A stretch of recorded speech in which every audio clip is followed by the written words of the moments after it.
বন্ধুরা কে কেমন আছো গে? এই যে আমাদের রান্না বান্নার আয়োজনটা আমরা ধরে তুললাম। এখন রান্না বান্না বসায় দিছি, ডাল হয়ে গেছে, ভাত বসায় দিছি। আর এই যে ডিম কয়টার আমি অপারেশন করে নিলাম যাতে ভিতরে মশলা ঢুকে। আজকে ডিম তরকারি, বেগুন ভাজি আর বিট ভর্তা করব। এই যে বিট বাইটটা রাখছি, এই বিট ভর্তা করব। এই ছিল আজকের আয়োজন। আমি রান্না বান্নাটা শুরু করি, তারপরে দেখাচ্ছি। একটু পেঁয়াজ দিলাম। কে আমার মতো এই 2 নম্বরে কাজ করতে ভালোবাসো, আমার সাথে একমত হয়ে যায়।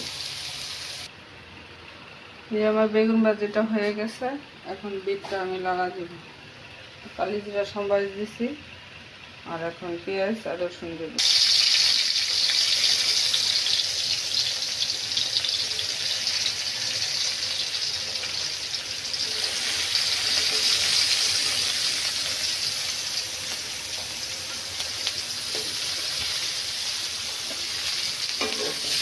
আজকে সিম্বলের ভিতরে খাওয়া দাওয়া হবে। এই যে বিটটা আমি ছেড়ে দেব।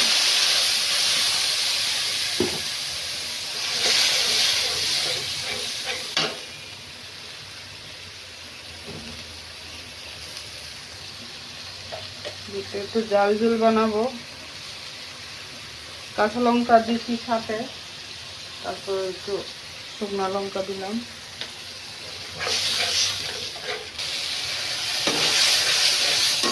এই দেখো আমার লাড়াটা হয়ে গেছে, এখন নামায় ফেলাম। যে বিট লাড়াটা হয়ে গেছে, নামায় ফেলালাম। এখন ডিম তরকারিটা সম্পর্কে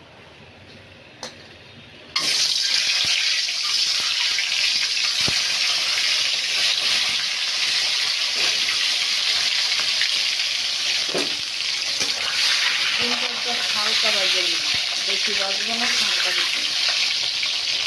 দেখো আমি ডিমগুলি অপারেশন করে ফেলাইছি। এখন এটার ভিতরে মশলা করবো, বুঝছো? পাঁচ কেটে দেখো।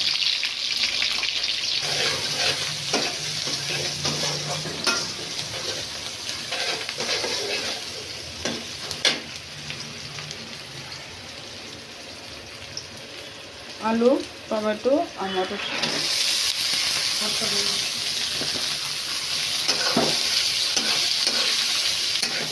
একটু ভাজা ভাজা করে নেই, তারপর আমি বাকি মশলাটা বানাই।